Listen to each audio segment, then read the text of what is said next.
théorie, chacun peut léguer ses biens à n'importe qui. En pratique, il existe plusieurs restrictions dans le choix de ses héritiers. Si le défunt a des enfants, une partie de son patrimoine leur est obligatoirement réservée.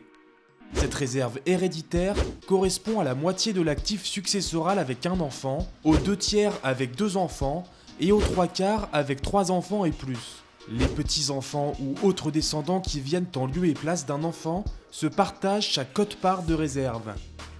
Si la personne décédée est mariée mais n'a pas de descendants, son époux ou épouse dispose alors d'une réserve égale à 1/4 de l'héritage.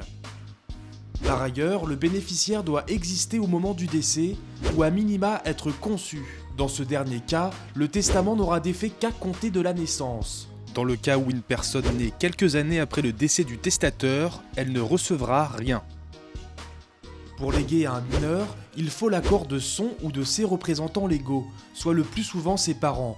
Pour un majeur placé sous tutelle, l'acceptation à hauteur de l'actif net nécessite l'aval de son tuteur.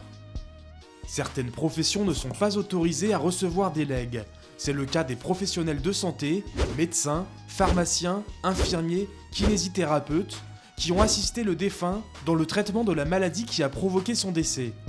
Idem pour les ministres du culte, prêtres, aumôniers, rabbins, pasteurs, imams, qui l'ont accompagné dans ces derniers instants.